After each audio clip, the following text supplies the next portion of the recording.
It's Brandon, my co-host, is running a little bit late. He's caught up in traffic. But I have a couple quick announcements to get out of the way. One is we also want to say a big cool shout out to Justin Gray, because if you pick up the latest issue, the August issue of previews, and turn to page 297, you'll see Billy the Kit has made it and been picked up by Blue Juice. And that's a big hats off to him. That was a Kickstarter that we helped out with a couple of Kickstarters ago, and it's just exciting to see Billy the Kit fixing to hit comic stores near you. So again, hats off to Justin Gray for that achievement. And we'll talk about a couple more things he's got going on at the end of the show. But I just want to get that out there. If you notice the shirt, the Nirvana shirt, there's kind of a tie in here because Nirvana was a big thing coming from the late 80s into the 90s out of Washington. I'm in Washington State right now, and that was a really cool time period for Rusty as well. So it's kind of a quick little tie in there. And it's been just an awesome, great day for me, man. I've just got back from a trip with the missus, looking at a few things in town, and was actually able to finally find, after exhausting trips, an absolutely awesome set of nachos. So that was a big thing for me, from being around the whole Tex-Mex thing in the South. Actually, this far away in Washington State, I'm a long ways from home, and finally found something what I can actually, enjoy.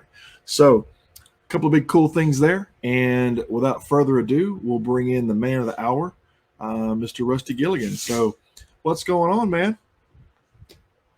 Whoop, I got him muted. 1 second. That's my fault.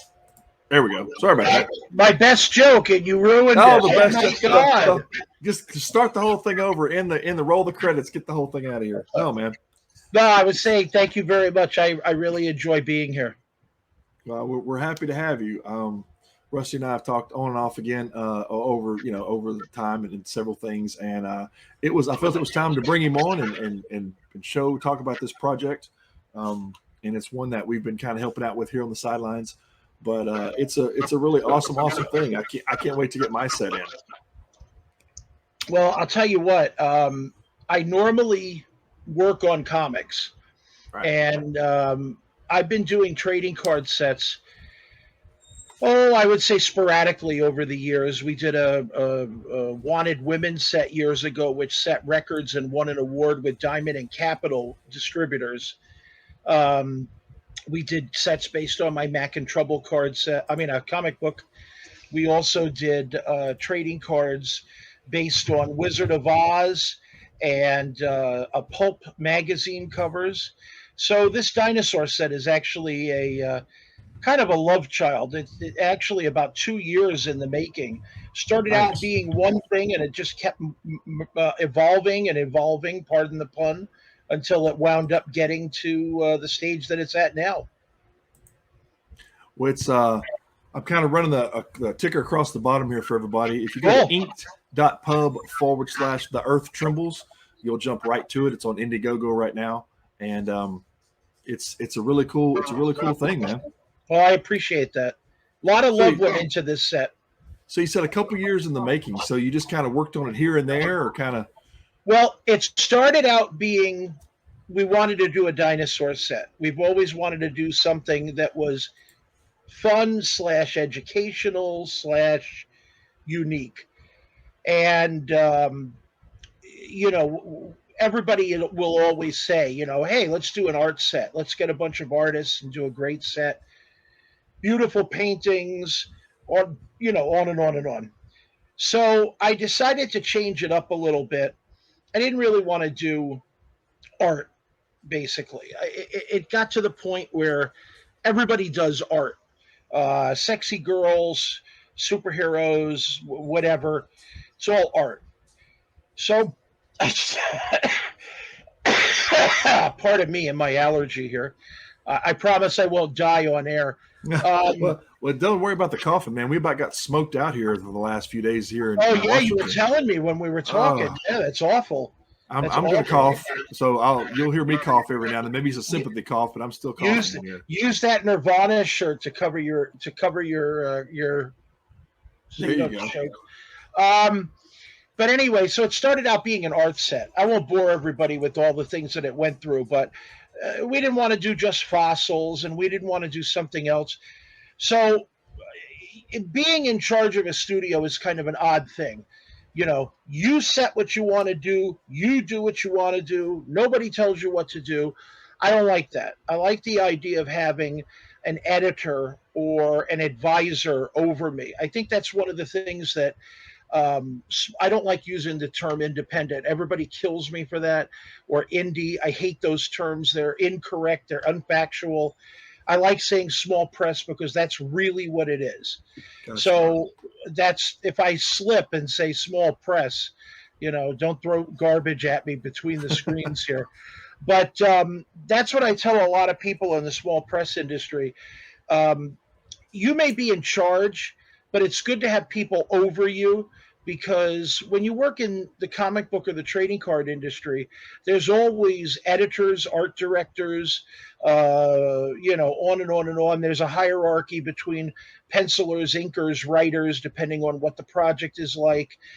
You have to bow to your licensors, on and on and on. So I have a group, I don't want to say a board, but I have a group of about 5 people that I work with, one that I value the opinion of the most. And what I do is I submit my ideas and I talk them out. They're a great sounding board. Obviously, I could do whatever the hell I want anyway. I mean, let's face it, you own something, you use it. But this time I came up with an idea that I thought was so much better than the normal, art, fossils, whatever. And we were doing trading card sets in between. It was taking too long, so we went to my Wizard of Oz set. That sold out tremendous. I think it was over 400% on Indiegogo. Then more time went on. Yeah, it's taken too long. Let's do another set. So we did it was called Sexy Scary Space, which was based on pulp magazine covers and topics. That started out as a 9 card set, and through goals, it went to a 36 card set. Wow. And that just shot. It was like almost 650%. Nice. So, yeah, you can really, step in something and, lift your foot and say, oh my God, there's gold in there. So, we're working on the dinosaur set. The idea behind this set is to actually give you what looks like dinosaurs.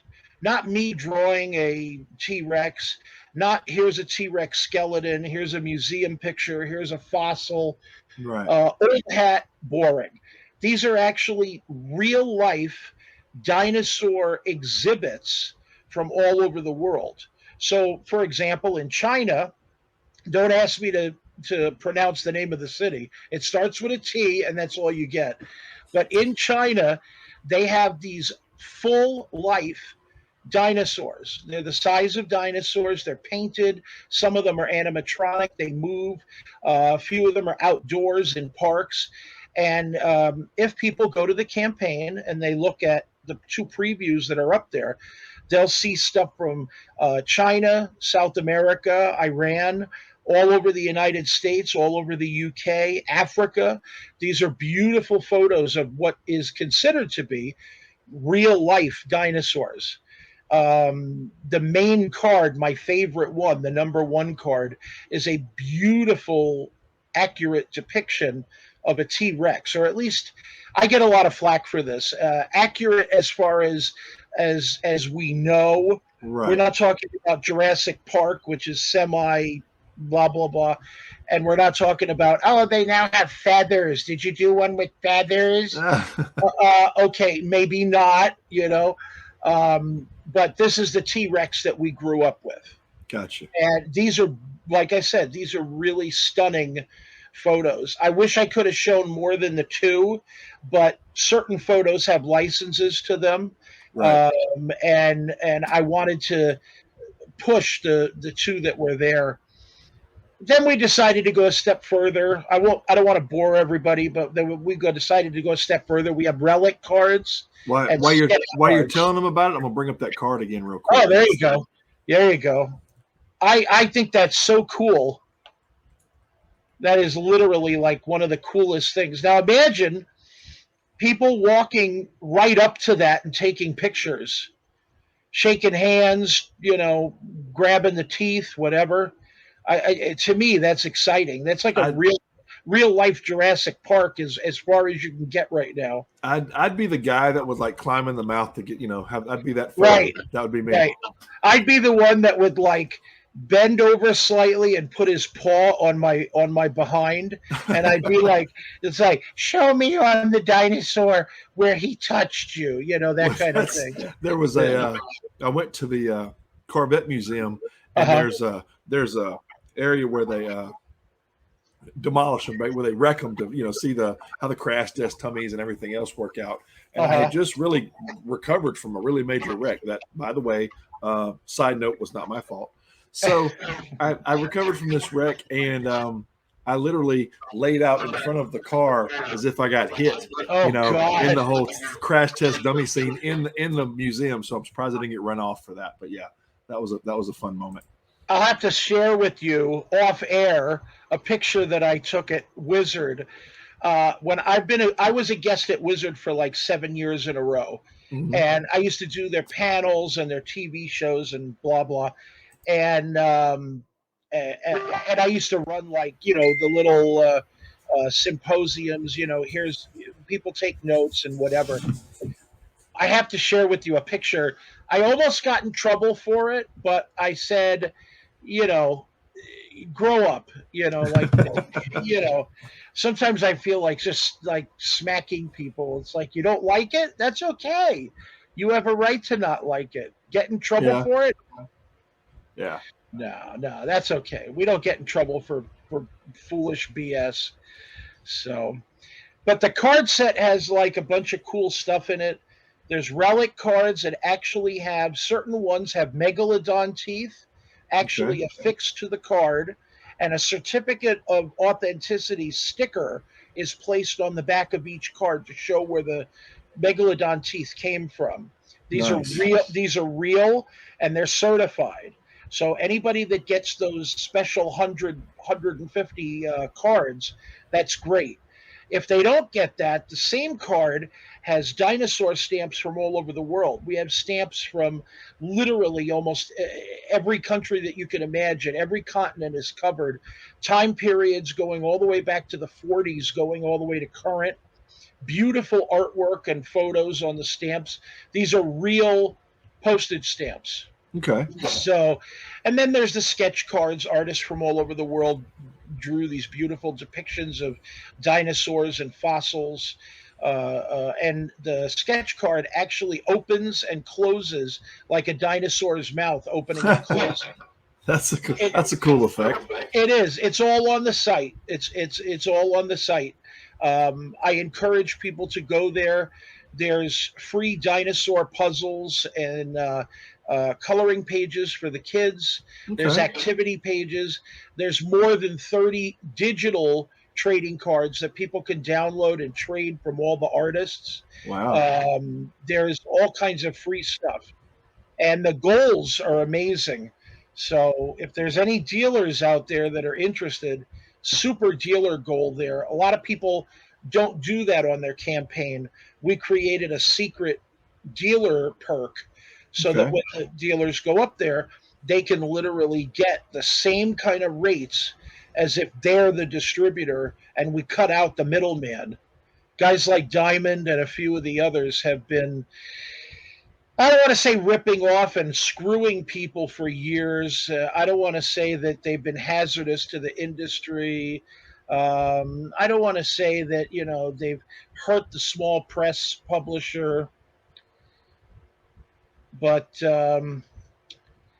it's nice and sunny here, by the way. And, I heard it was going to rain, and distributors suck. So anyway, where's home for you? Where you at? I'm in Pennsylvania, Northeast Pennsylvania. Okay, gotcha. I've been out that way for car shows. So I love it out here. I lived in New York. I lived in California. I lived in Las Vegas. This is the best place I've ever lived. Now he's told me a couple stories we've talked off air about living in California and either bumping into or knowing some really famous people out there, which is pretty cool. It's funny. It depends on the industry that you're in. Right. If you're an actor, you're going to meet actors. If you're a singer, you're going to meet singers. Same thing with comics and whatever, you know. And every industry has its stars, whether you're an actor or you're in the army or you're on the radio or you're a fireman, whatever it is that you do, you're going to meet stars. So I've been lucky because I've done a number of things, and I like to consider myself an entertainer. I call myself a jackass of all trades. So, but I consider myself an entertainer. I don't separate everything. I'll Right. do this. Hopefully, somebody will laugh. Maybe somebody will be interested in the cards. I'll move on. I just got done doing artwork for a magazine. I'm doing a trading card set for somebody else. I'm doing the sketch cards. Last week, I did the voice of a cat for a science fiction film that's coming out, and the week before, I did the voice of a an animal that's part of a wrestling cartoon in the UK. So it really just depends on how you look at it. But to me, I'm an entertainer. That's what I like to do. Right. I don't separate them. And you and I have had that conversation about, being well rounded in the fact that you can do several different things and excel at them. So that's always a cool thing to be able to have that, as your portfolio. People don't push themselves, and I think I used to say this when I used to do my panels and things. People don't push themselves. If you're known for one thing, or if you have a talent for one thing, that doesn't necessarily mean that that is your only thing. I think we Right. had this conversation, but it bears mentioning. um, I've had a number of people come up and say, "Oh, I'm a comic book artist. I'm a sketch card artist." Blah blah blah blah blah. No, you're an artist, Right. and then you got hired for comics, or then you got hired for sketch cards. You want to pigeonhole yourself into one thing and one thing only, no problem. I doubt that refrigerator repairmen are saying, "I only work on blue refrigerators from Maytag." Or Exactly. I doubt that your mechanic is going to turn around and say, "I only work on the left side of your car." See, You know, that's it's, I learned that at an early age from being in the advertising industry yep. and having to do ads for banks, casinos, And you wear many hospitals. hats. You wear Yeah, many hats. I was yeah, sketching for an advertising agency in New York called Sell Show and Lounge. They were literally like the second biggest advertising firm in the world. And they owned the whole block of buildings that yep, they were in, and they owned companies that they would do advertising for as well. So I remember doing artwork for American Airlines, Seas hmm Candy, Bob's Big Boy, Mick Jagger Fashion Wear, Coca Cola Super Bowl of Motocross, board game companies, greeting card companies, whatever. And sometimes I would be a copywriter. Sometimes yeah, I would yeah. do sketches. And that's I that's what I enjoyed about it was the Right, flexibility to write a commercial or do a TV ad or do, And I had a exactly. conversation with and you and I have had this talk off air, but I had a conversation with Bill Davis, and Bill Davis is the one that designed the Phoenix that's for Trans Am for the hood, and Right, he said basically that was his project for the day, right. and didn't know it was going to become an icon. It's just whatever the work was, and that's what you do as an artist. You do whatever the work is. Right. And the funny thing about working in working in advertising, and this is something that's kind of interesting. I learned when I first let me piggyback off of this or leapfrog off of this. When I first started working in comics and cards, I learned everything that I learned from a bunch of golden agers. Yep. They were working in the 30s, 40s, 50s, and 60s, and they started giving me all kinds of information. They would trace stuff, rip out pages from a comic. They would hand me comics. Do this hand. See how he did the stippling. See how he did the shading. Blah blah blah. If you can do a cover like this, you'll make $1 million, and which obviously never happens. But they all came from one or two industries. I would say most of the people who I had talked to had come from advertising, pulp, or the very very very early days like World War II. They would do like the newspapers for the soldiers, Right. or they'd be doing USO type of art.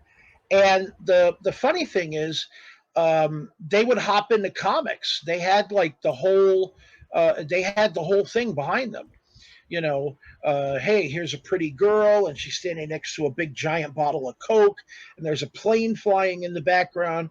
Shade it one way, put something in the ice, make it whatever, and then people would be like, "Oh, where does your attraction go?" Well, you go right to her butt, and right next to it is the word Pepsi or Coke or Right. whatever. Right.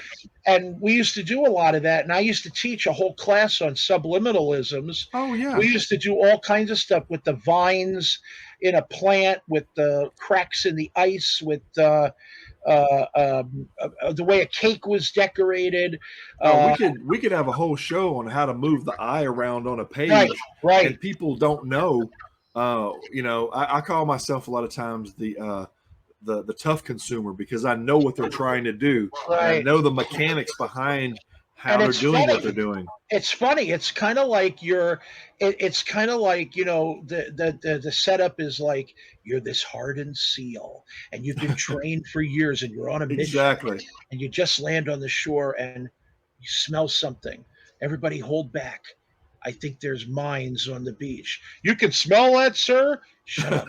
And then you're like, there's one next to you, and there's one in Yeah. front of you, and Yep. on and on and on. Jimmy, step on that mine because we Well, don't need there, you know. yeah, there's a. I'll tell a quick little story here for that kind of power of suggestion. Right. Um, People all know that the show's tied in with my day gig, as they call it. I work in the nuclear industry, so that's where the radiation side of this comes Right. from.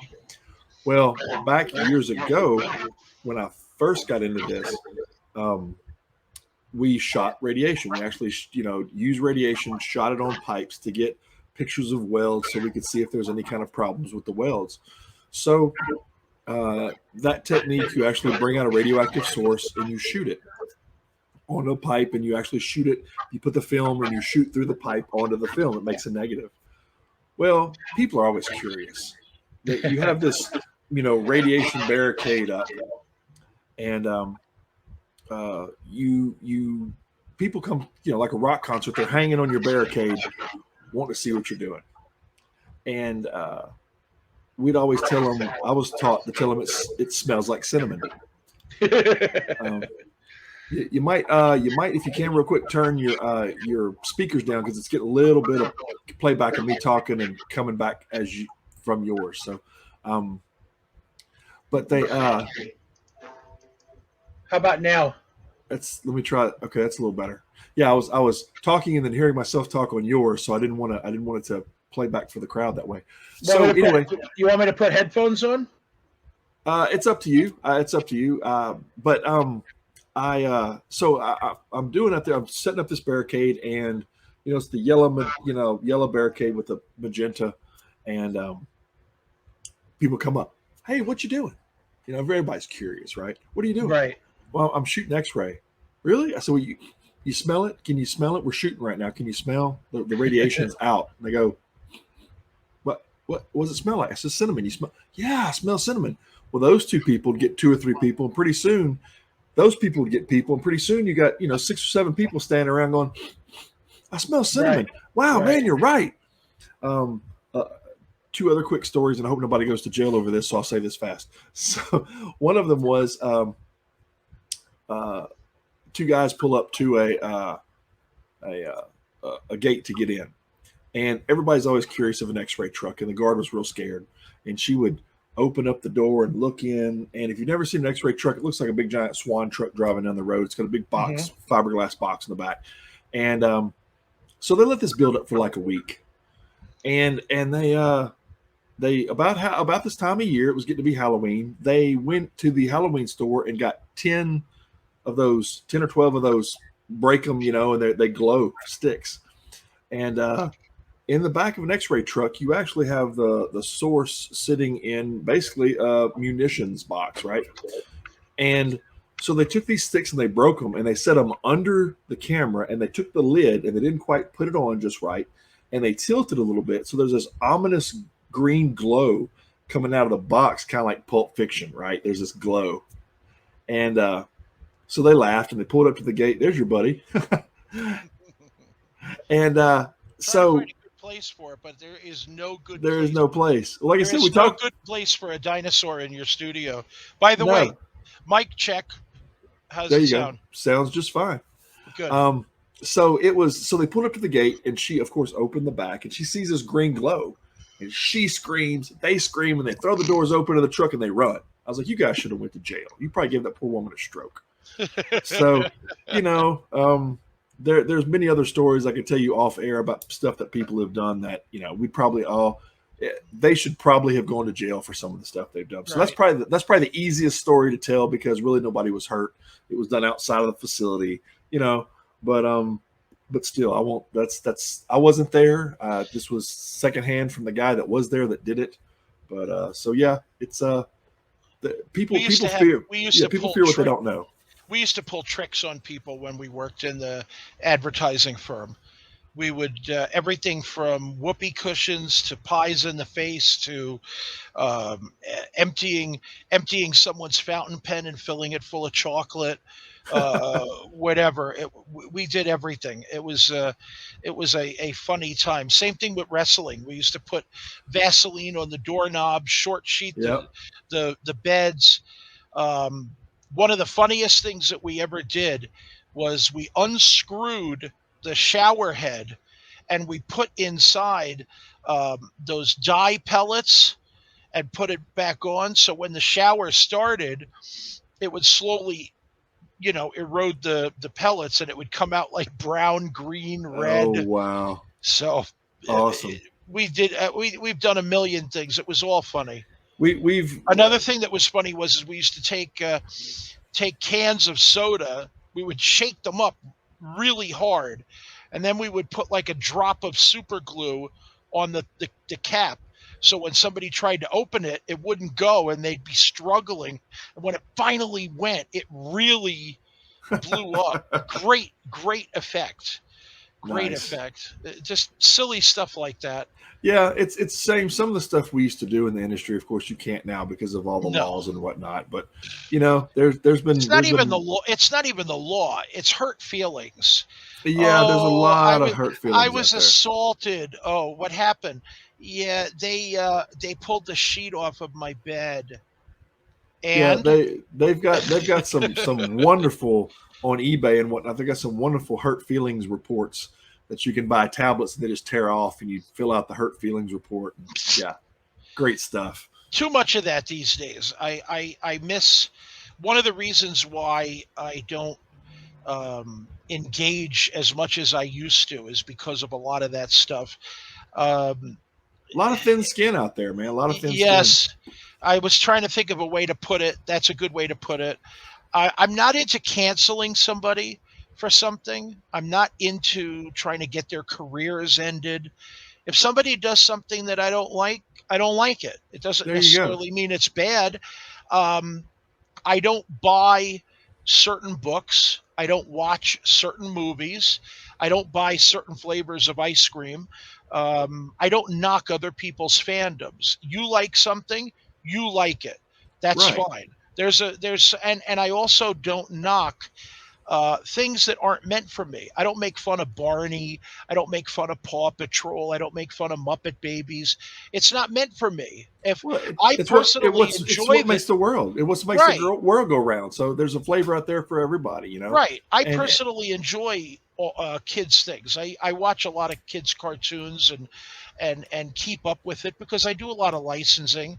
And I had four boys, so as they were of different ages, so as they were growing up, I was doing everything from, you know, Nintendo and Sega games all the way through Thomas the Tank Engine, Muppet Babies, Barney, blah blah blah blah blah, all the way through. So it was, to me, it was didn't mean anything. right. It wasn't for me. It wasn't meant for me. If I happen to enjoy it, that's a plus for them. Well, And I just think it's all cool. I just talked to another creator that we're doing a campaign for right before we came on, and we Hmm. were talking about, you know, age gap transition, and things that are popular right now in the toy resale industry, Right. put it that way, is He-Man, GI Joe, Transformers, Thundercats. Those are Hmm. kind of the four leading, and of course Star Wars always. Right. But I kind of came in, like, if you see the other side of my office, and a lot of times Oh people yeah, see that, yeah. you've seen the You have tons some of beautiful He-Man. collectibles. Well, thanks. And that is, that is, to me, I like having those kind of niche things around as creative to bring me back to my childhood for Hmm. certain things. Happy times, right? So it's like I said, between that collection, we were just talking about that. I'm trying to accumulate the whole He-Man collection, but I kind of fell out of it. Like I was, 11 or so, or 9 or 11, in that range when it started to become popular. And then no, I was 8. I'm sorry, I was 8 when He-Man came out, and Hmm. so I was right there. I was right. That was the key kind of kid they were kind of hone in on. So for the first 2 or 3 years, I knew and kept up with He-Man, but I fell off the last 3. So when I look at characters out there to get for the collection, I don't know them because I was already into cars and Right. other things at that point. Well, yeah. Riding my bike and going outside, and I wasn't playing the Atari. You know, I wasn't playing Asteroids and stuff on Atari, and I wasn't sitting there and playing with my He-Man figures. And he was talking about he was 4 years older than me, so he missed that, and he Right. was off into other things. So it's funny that right now that's what's selling in the vintage toy market. Now, Right. 5 years from now, it'll be it'll reach a different mindset. But I it's think the interesting. thing that I think the thing that a lot of people, especially collectors, what they don't seem to understand these days is that the reason that toys became so popular was because of breakfast cereal. Yes. And it tied into the cartoon madness. It wasn't just Saturday morning cartoons. The reason that cartoons were limited to a Saturday morning block had nothing to do with the fact of cartoons, the audience, or Saturday morning. What they did was is they encapsulated everything on a non-church, non-school day. Yep. Kids would sit and eat breakfast, mostly breakfast cereal because it was quick and easy, and they had like a 4 hour thing of cartoons. uh, Lone Ranger hour, Fantastic Four cartoons, Spider-Man, what was the other ones, Tarzan, Plastic Man Adventure Hour, Scooby-Doo, Hmm. and The then Looney obviously all Tunes, of those. Roadrunner. Yeah. Right. It was Disney that actually broke the mold. If it wasn't for Disney, we would still have cartoons on Saturday morning. Disney started their afternoon block, Yep. and that blew away everything. They had, a Darkwing Duck and Tailspin and, Chip and Hmm. Dale's Rescue Rangers and all the rest.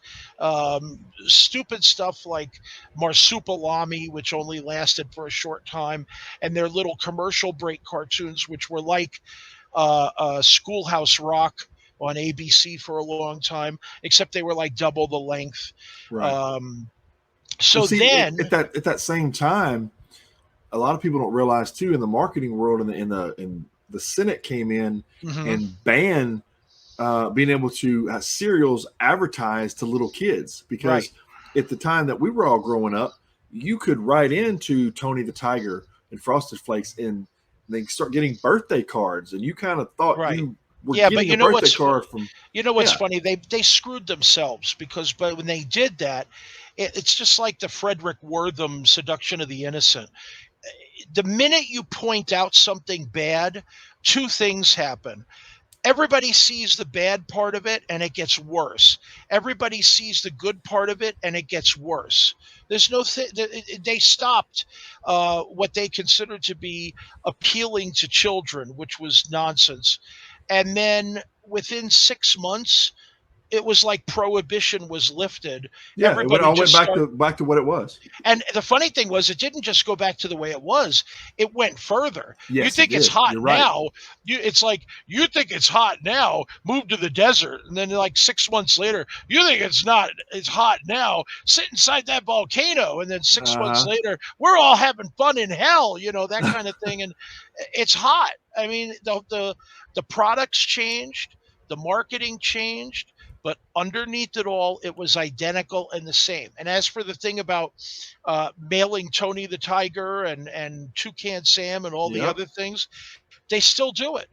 Yeah. They actually And still do it. what As you a matter know, of fact, I think Kellogg's gets something like 100,000 letters a month of just everything from fans to, you want to see my recipe? I have a great oh, I idea can for a believe it. cereal. Can I get a signed picture? Can I get a sample? Yep. How do That I get the old toy that was in it, a box? it was interesting in the fact that, and I know we're kind of getting off subject, but in the advertising world, that there was another key change, and that key change was used to they suggested about the competitor. Like Tide, Right. if you were against Tide, it was just an orange box with a dot on it with Hmm. the target.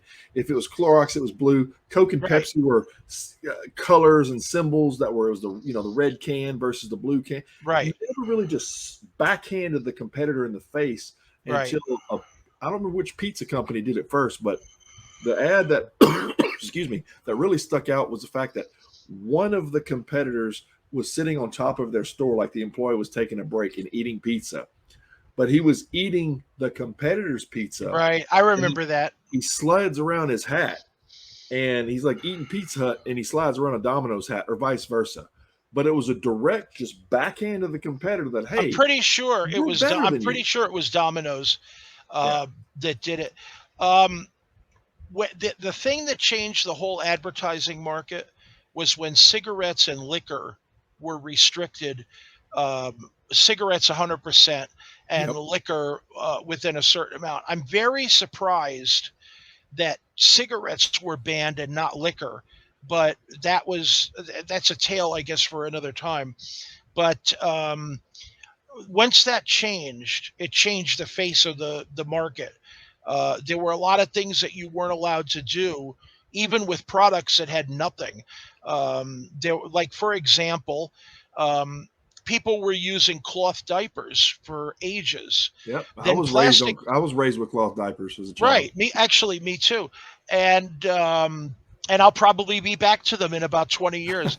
But then the plastic diapers came along because of the fact that the advertising was the way it was in the beginning. They were worried that the plastic diapers, with their inserts and their the pellets that Right. absorb and on and on and on, they actually were allowed to do the commercials, but they had to say what was in them. Yeah. They had to give The misconception ingredients. as a parent growing up was 10 pounds did not mean what it was going to hold. Right, Was right, that was the weight of your child. right. So And the funny thing was, is when the cigarette ban came along, they had the Surgeon General's warning, which yep. did not deter the advertising. And then when the cigarette ban came along, it stopped it all. Yeah. So this is why when you see medicine commercials on some of the weird channels, they don't say what's in it.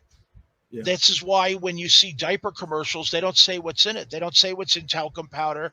They Yep. don't say what's in whatever. So now you see this proliferation of commercial advertising where they spotlight certain things that are in it. It's Well, gluten free. Well, we have it extra was protein, and it we have was this, we have that. we grew up in a very interesting age because I Yeah, think Matchstick Men really was a fun series to watch. That pre banning of the cigarette, because that was the biggest company on the show, was the I cigarettes. And remember then, the dancing cigarette girls. yeah, well, then the other part of that is in growing up in this era, I didn't realize that Johnny Carson smoked. Um, until my uncle got a satellite dish. And of course, satellite dish never goes off air when commercials happen. They just stay on all the time. So Johnny Carson would reach under his desk and pull out a cigarette and start smoking. Right, And like, Johnny, you're on in 5, 4, 3, 2, and I was like, wow.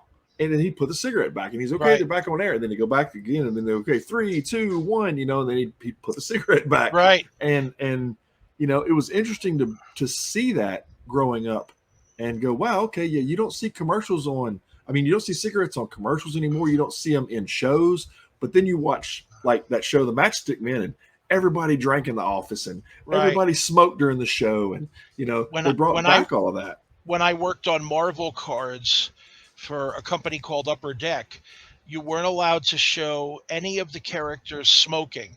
So Nick Fury, the Thing, Wolverine, a few of the others, they were not. Howard the Duck, they weren't allowed to smoke. You weren't allowed to show anyone drinking at all, which meant from everyone from all those characters to Hercules and a number of others, they weren't allowed to point their weapon directly at the reader. It always had to be at an angle or a profile or whatever, because that Interesting. was illegal. You weren't allowed to show zombies or undead on any of the art or the cards, because that goes against the religious practices of the Eastern market. Howard the Duck had to wear pants. Any characters that were naked, like a Sasquatch or whatever, had to be like in certain poses where it wouldn't be effective one way or the other. It's nonsense. It was. I understand licensing. I understand country codes, but when you level that much on a job, some of the artwork was beautiful and it would be rejected because there was a cigarette there or a cigar. And Yeah. and you know, something like Wolverine going like this with his claws would be rejected, even though that was a cover and it was gorgeous. Something like, Nick Fury and he has a cigar sticking out of his mouth, or the Thing with his stogie out of his mouth, would be rejected. And God knows where the art was, and you didn't get paid for it. When you're rejected, Right. that's it. If you're signed on to do 50 cards and two of them are rejected, you get paid for 48, That, that maybe. that's an interesting So, parallel. How those things were changing in the comic and pop culture world as things were changing in the advertising world, because those things yeah. run at a parallel path, right? So Well, licensing licensing is literally like saying, you're free to run in any direction as fast as you want. But just remember, the ground is slick with oil and there's broken glass everywhere. So you don't really just charge off in one direction with right. that kind of obstacle burden in front of you. And that's basically what it is. There's rules. Yep. I just got done doing a trading card set where they said, don't draw this, draw this. Don't draw this, draw this. Here's a suggestion. Here's a list of links. You can follow this, like Right. these references online.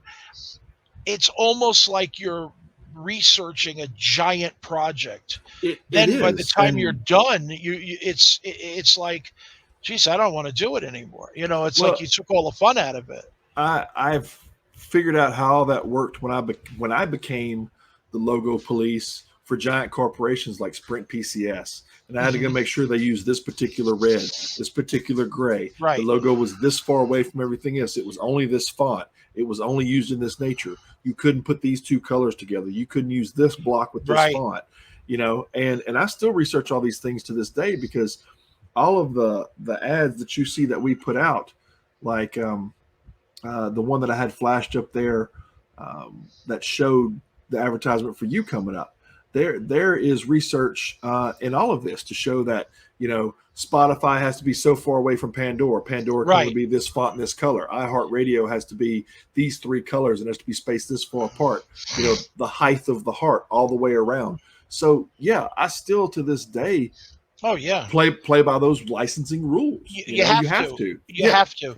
Yes. I just got done painting baseball cards for Tops. I Hmm. did about 30 or 35 cards.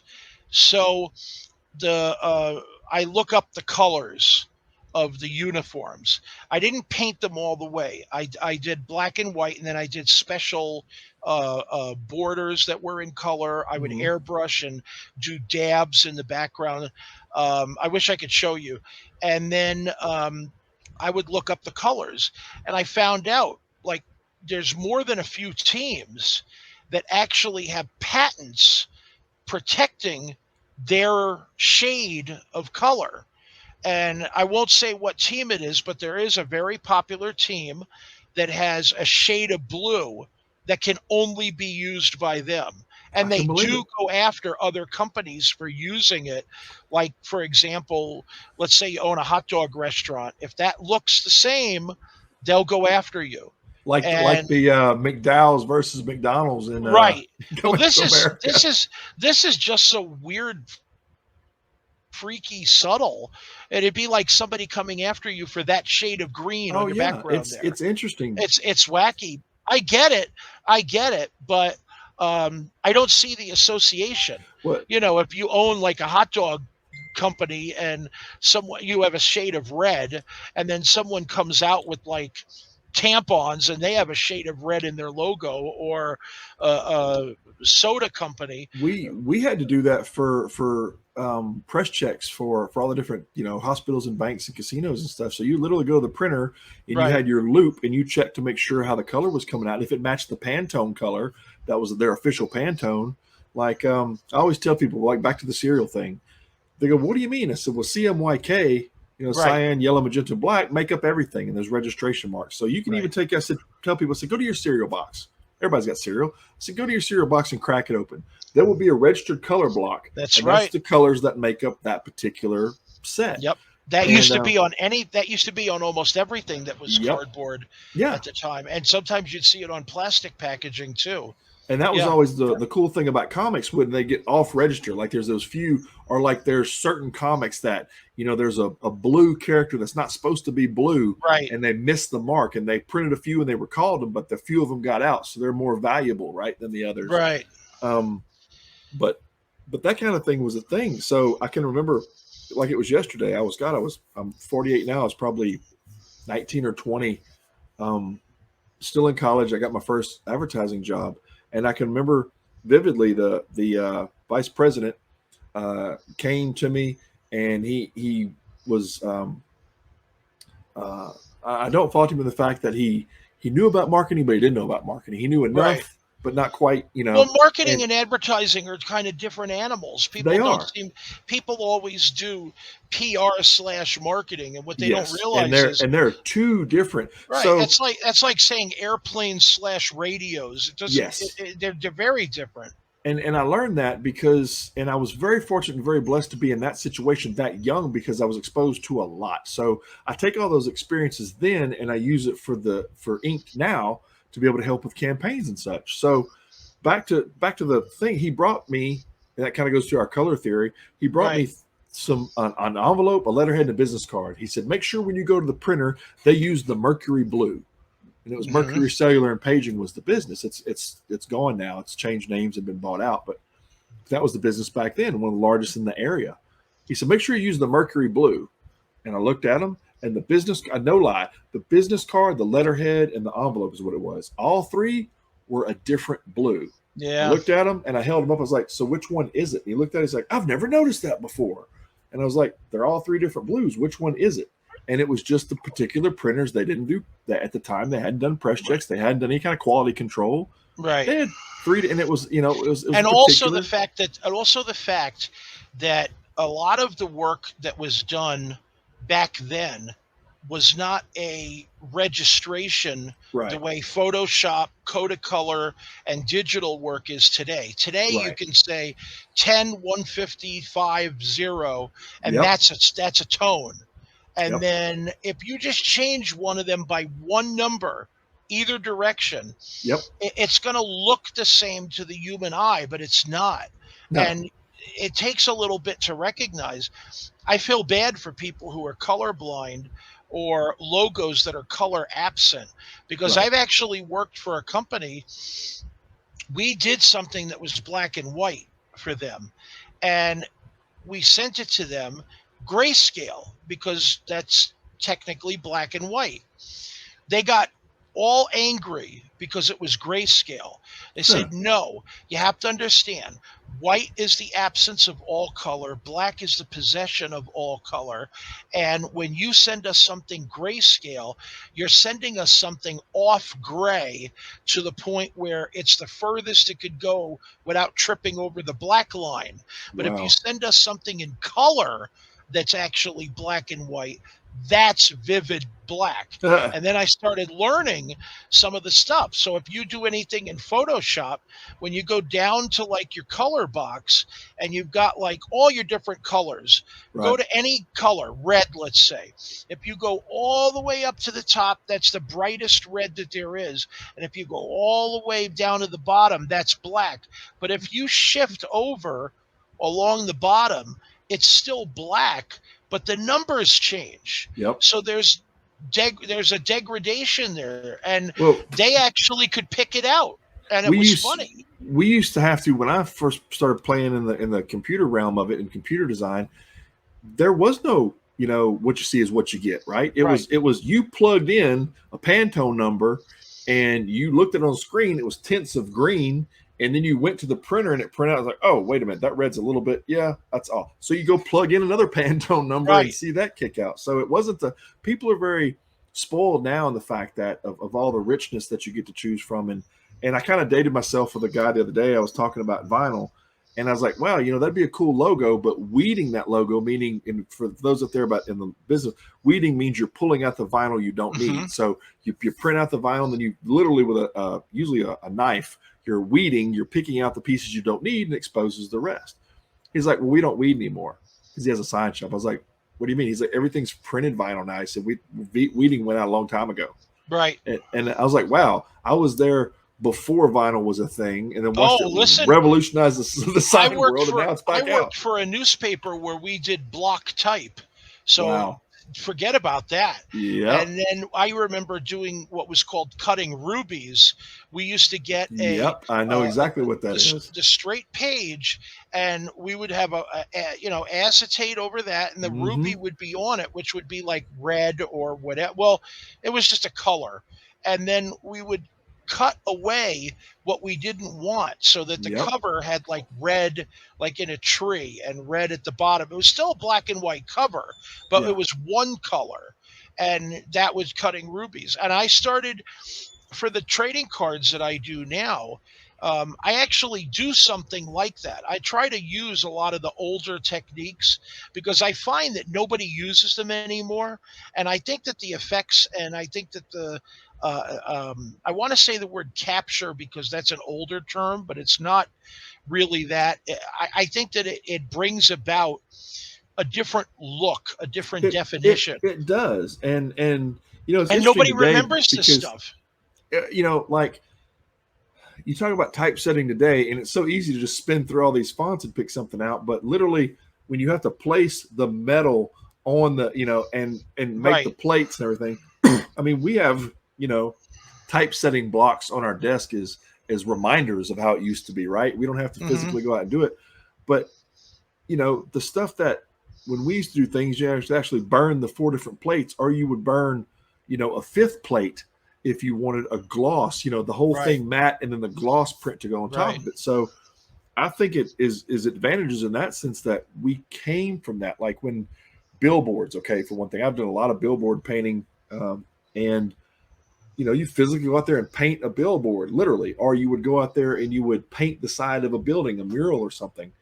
Now, and I can remember going to a large billboard company, and I watched the girl go up in a lift, and she was painting the dot pattern, physically painting the dot pattern of a cheeseburger. Right. And now it's just all, of course, just printed off a large printer, and they Right. just Right. paste it up there. And it's we've watched the evolution, which I think it's been a cool conversation with you because we've talked about the evolution of how comics and cards are put together versus the evolution of how marketing all kind of both took this parallel path and have both Yeah. evolved hand in One of hand. one of the things that I do is, like I said, I just got done doing baseball cards for tops. What I do is I'll go ahead and I'll actually draw the figure, and then I'll ink it comic style because that's how I learned. I'll take the card and I'll make an actual photocopy of it, and I get it printed out in paper. I put it on top of a rubber pad, and I use my X-Acto knife, and I literally cut out the head 100%. The hat, the head, the whole bit in one big swoop. I lay that down on top of the card, and I actually, right here on the desk here, I have a whole thing of change. I lay quarters, nickels, dimes, whatever. All this stuff is covered in paint. I have all kinds of like little junk here, but Uh-huh. all of it is like I literally just, I'm trying to find the camera. There's my blue quarter. I literally lay it down on top of it, and then I take the airbrush and I'll spray it, and people will see it and they'll be like, "Wow, that's a really nice effect." And I'll be like, "Yeah, but that's what I do." Let me see if I could, while I've got you, I'm going to see if I can quickly send you a picture. Um, maybe you could, maybe it's something you could get up. I don't know. Hold on a Yeah. second Let me here. pull. I'm gonna pull. I'm gonna move over and pull another screen over real quick. Let's see. Where's Pull that one Tom's? over here. Now this is from an old set. I don't want to. I don't want to show something from a newer set Okay. because there's licensing involved and there's Right. approvals, Or are and you just dropping it in the I? Are you dropping it in the IM? yeah, and Okay. I just want to make sure that it follows approvals and whatever. I don't want to No, no, I do understand. something. you know I don't like to break the rules. I'm actually kind of a kind of freaky when it comes to rules and stuff. Well, that's how we um were brought up in the advertising world. I mean, you right, know, stay on this path. Don't there you watch go. out. Like you said, There's watch out for the glass. All right, right, yeah, this. Let me there's go. three different ones there, so you can pick and Okay. choose, and I can tell you what they are. But basically, picture the card being copied. I keep wanting to say Xerox, copied, and then I would cut it out and then lay stuff on top of it to weigh it down. And then let me see Okay. if I Let have a me. picture of that. Hold on a second. Yeah, I I'm pro- grabbing. I'm grabbing some of these and I'm just moving them over yeah, so I can. like I said, these are all old, so there's no problem with showing them. I wouldn't um, I wouldn't mess with the company and show something new because Yeah. Let me see. Get this over that's here. just wrong. Let me Let me just see here. pull. Let's pull back to I'm overlays. not looking at the screen, so give me a shout when you have Yeah, anything. I'm just having to go through, like I said, and go and put over here. Trying to find a picture. I have a couple of pictures of stuff. Let's see how this one looks. Oh, here we go. And I'm not, and I'm just kind of these. What these are going to do is these are going to drop on top of it. So here's the Okay. baseball one. All right. Hold on one second.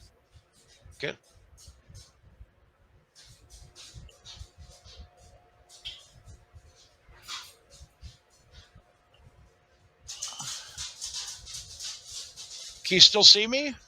Yeah, Yep. well, I can still see you, but There we what I did go. is I dropped the cards in front of us. It's kind of the thing with the with this program Yeah. works No, is no, I no. can layer I was. The things. reason I said that is because we had kind of a blip.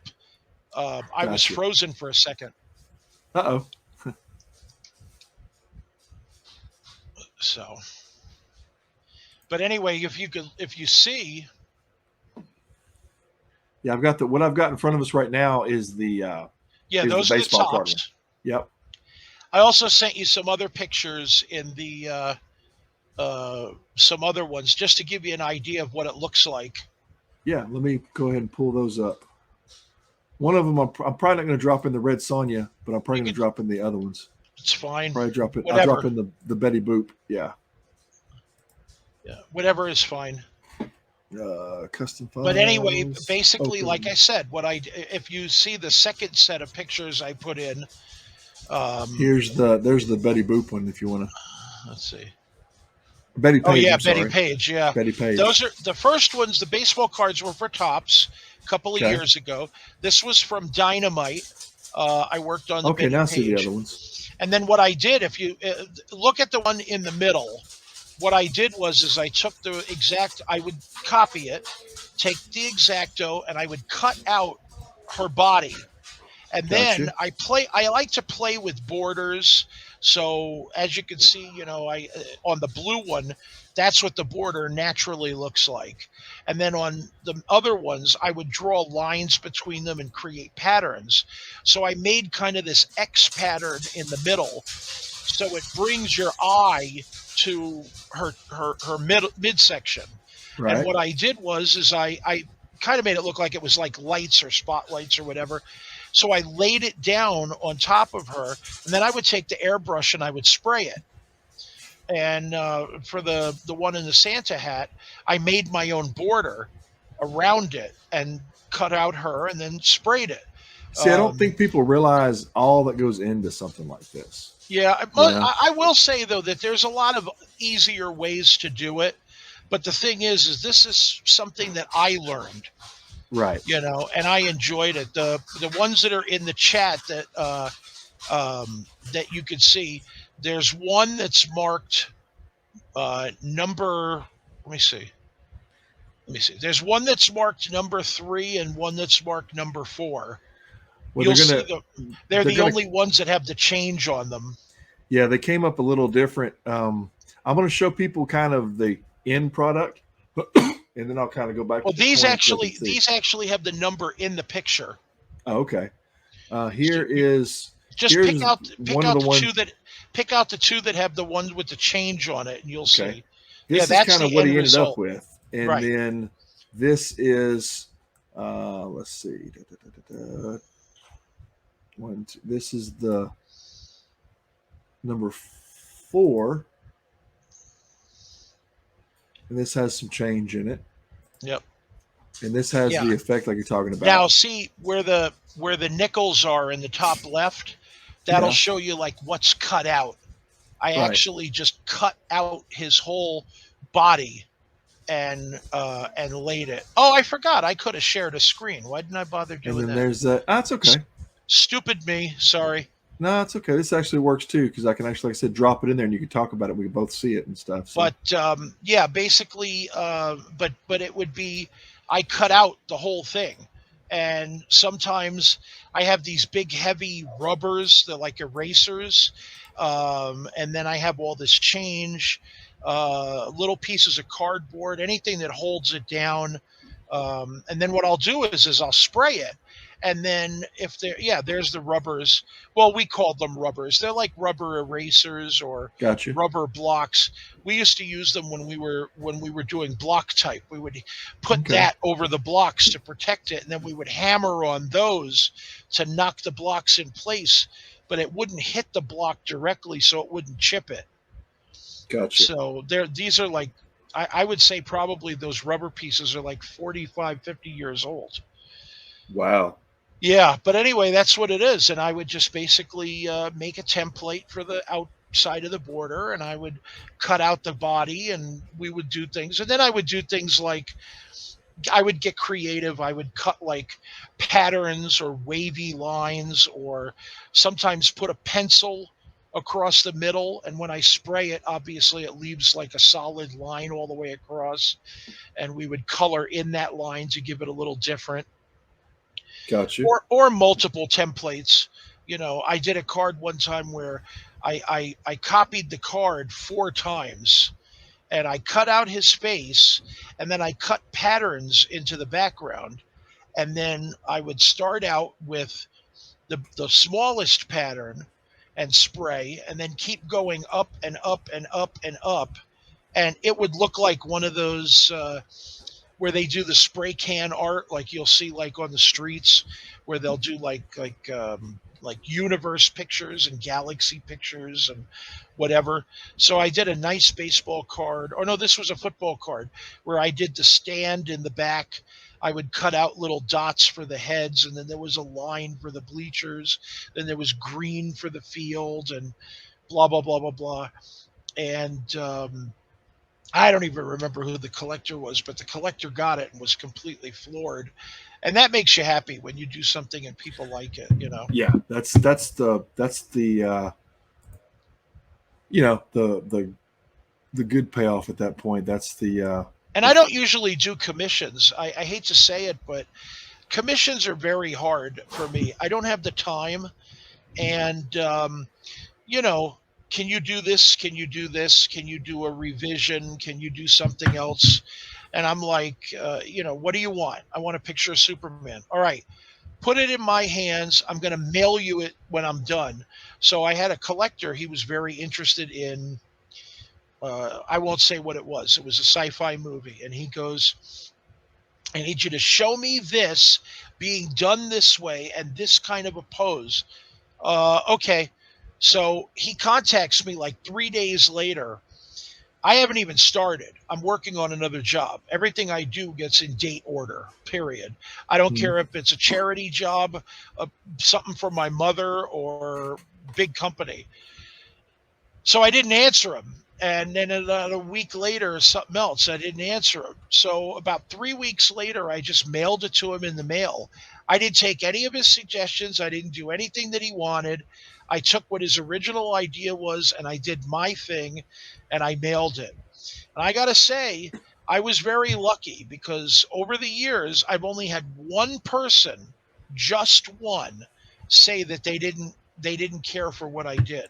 So I told him, I says, okay, if you don't like it, mail it back. I'll either do something else or I'll give you the money back. No, I think I'm going to keep it anyway. Ah, Okay, that's fine. Then you go ahead and you keep it. If he had right, sent it back, I would have just put it up on eBay or right. thrown it in a group because I've done that before. I've done like three of something and they don't like the other two, sell them. And you do that with comic work. You're doing the work and you're working on pages and you own your pages. They don't own your pages. And then they turn around and they say, oh, this looks really good. So you send them scans and then you go up on eBay and you sell the individual pages. And there was one job that I had where I made more money selling the individual pages of my inks than I did for the whole job. Ah, go So, figure. right.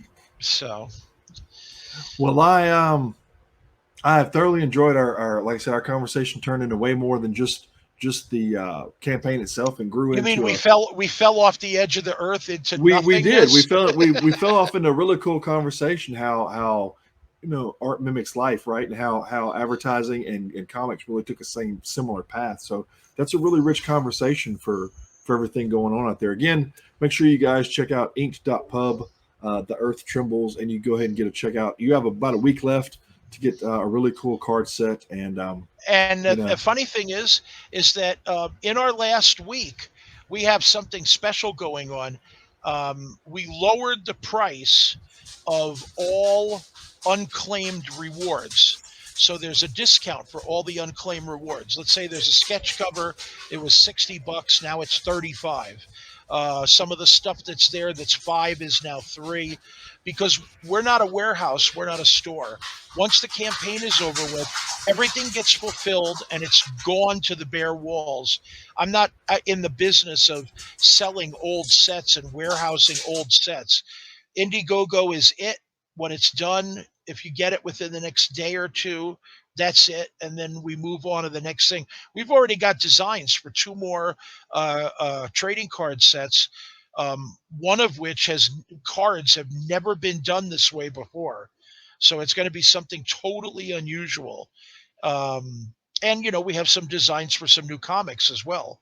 So we're not a well, yeah, store. we'll definitely have you back on and get some more stuff to talk about. But we have reached the end of our show, and I definitely appreciate your time and coming out. I'm sure, like I said, we'll have you on many more times after this. It's always a fun conversation, and I enjoy it. I've I definitely appreciate it a lot.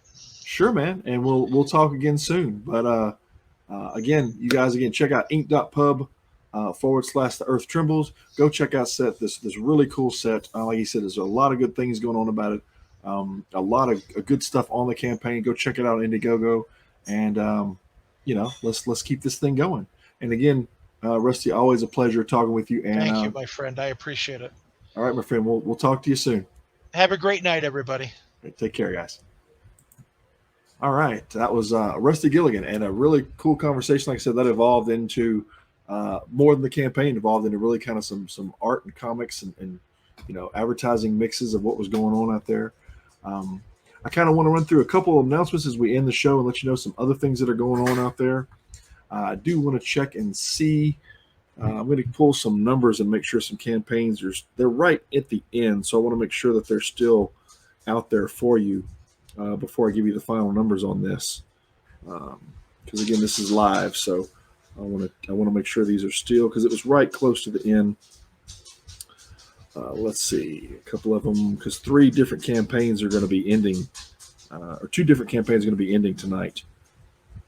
The first one I can pull up. So Local Hero has been going gangbusters. So if you can pull up either inked.pub/Local Hero 1, that still actually has a couple weeks left to it, so you can still get in on that one. But the other one is going to be ending here shortly if it already has not. So that's what I said. I'm trying to check and see if it's still on. I know it only had a little bit of time left on it. It was going to end tonight. So let's see if it is still going. It has, at this time, it still has 47 minutes to go. So if you go to inked.pub/Local Hero 2, you can still get on this really awesome campaign. I don't want you guys to miss out on it. And let me go ahead and pull up a little bit of artwork about that real quick. And let's see, here we go. Like I said, I'm kind of running the board solo here, so forgive me for taking a second. All right, Local Hero 2. Again, Monty Michael Moore. This book is just blowing it out. It's knocking on the door, 38,000 right now. It's at 37,953. It's got over 600 backers, 613 backers to it. 47 minutes to go. You can get a lot of cool artwork. He's got some really rock star artists in this campaign. Again, this is the follow-up to the breakout series of Local Hero. Again, you can hear more of the story, what's going on. This book funded in 5 minutes, just blew things out of the water. So make sure you get a piece of that campaign. Don't let that one pass you by. And then, so inked.pub/Local Hero 2. And another one that is right on the edge, and it did finish up. Again, was another one that we were helping out with, was Pitter Patter, and that one did really well. It did 66 backers, did close to, it was coming up on 2,800. It was 2,780 is what that ended with, and that was a really fun campaign. So that's that one's out there. Let's see, another one. Again, we talked about today. We talked about this campaign in detail, which still has a week left to it, which is the Earth Trembles. That campaign, again, ink.pub/The Earth Trembles on that one. And we've got another campaign out there. This is a card game that's out there, is the Nippon Village. This is the follow-up to the successful Nippon campaign that was out there last year. This is a really cool card set to look at. It's on Kickstarter right now. It's got coins to it. It's got a really cool coin bag, some other things that go with it. Other cool knickknacks that go along with the game that you can play with your friends. So if you go inked.pub/Nippon, NIPPON, you can check that one out. And one that just finished, we just finished the other day, which we had finished up Tuesday. We had Bart Sears on Monday talking about, he was part of the Titan series as well, Titans of Industry. And the Heads Will Roll campaign was a really cool campaign. A lot of the figures that he's done over the years. And he's actually done the cover for an upcoming campaign fixing to launch. Be on the lookout for Outliers. And Outliers is going to launch on September the 15th. I'm giving you just a little bit of a teaser on part of the cover right there that he did right there on the left. Again, that's a Bart Sears cover. Bart Sears is really known for his days at Valiant.